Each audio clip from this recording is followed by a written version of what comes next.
Hello everyone, I hope you're ready to work on some cool solo ideas. Make sure you're in tune because we're getting started. Hey, if you've just been joining us, what we do is every month I create a song that highlights a certain technique and musical concept to help you become a better musician. What we're working on this month is Tiki Torch, and that's a country western kind of vibe. I've been using double stops and also inversions. So what we're doing is we're making a solo out of a couple of ideas that we did in previous weeks. So if you're unfamiliar with what's been going on, you can check this out. What we're using is we're going to start off the solo with our idea from the main riff, double stop, and then we're using from last week's melodic melody. And that takes care of our C chord. The next chord is F. So you're going to start off with ring on G13 and middle on B12. Do the half bend. Then pinky on E13. Come down to G10 with index. And then we're doing that little from last week as well. So we're mixing and matching. We're taking the double stop idea, and we're also using the melody idea, which come out of that inversion right there. So you can start to hear how these things mixed together can come up with a pretty cool solo. Now we're going to do our double stop on our C, and then our bend on G7, and then we're going to do our little G5, G7, middle on D7, back to index on G5. Then we're going to G, and we're going to do our double stop. Then we're going to take these descended thirds or sixth intervals. So we're going to be at D12 and B12, D10 and B10, then D9 and B8. So, and that sets us up for our C part. Then we're going to take that index from G7 to G9, then B11. Then we're going to do our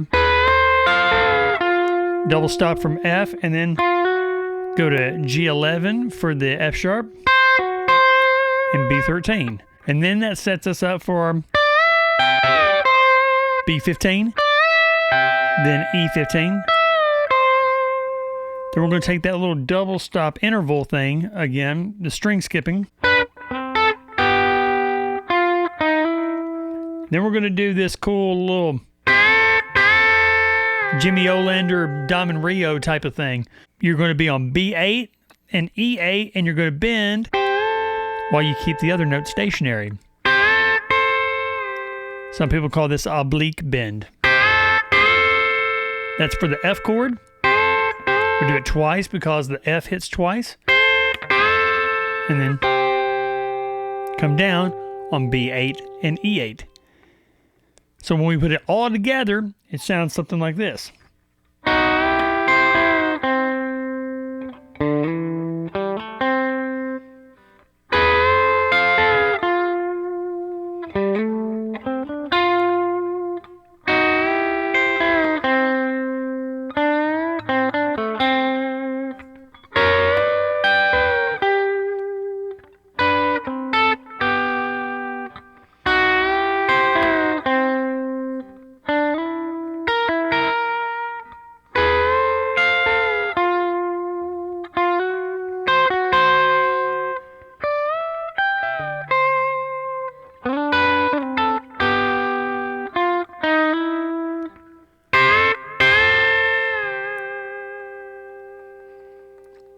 All right, let's do it with the backing track.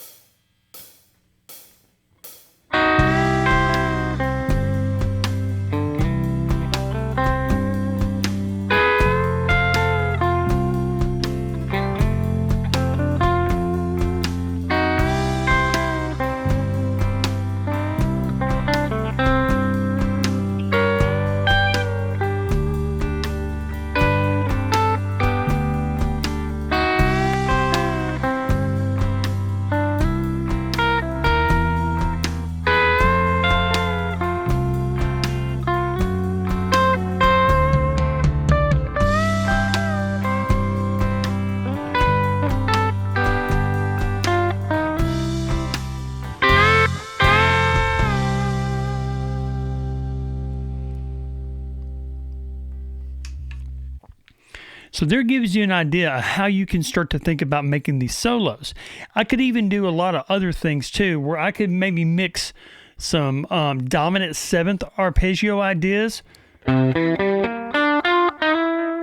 with that double stop, which would sound really cool. So all I need to do is make sure I know where my roots are. If that's C, D, E, F, now I can do it for my F. I'm going to do it for my G.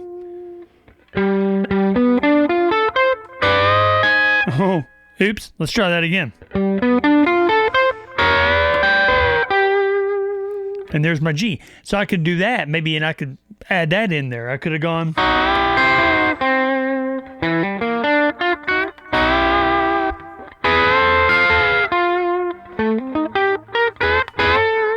And you see, you start to hear like that C and that F because the formula is making more sense than just the notes. It makes the actual sound. Take some ideas that you've already done that you can do well and mix and match them with these chords and make sure you know where that root is. That way you actually can hear how to get in and out of it and whatever string that's on that can help you prepare for the next note.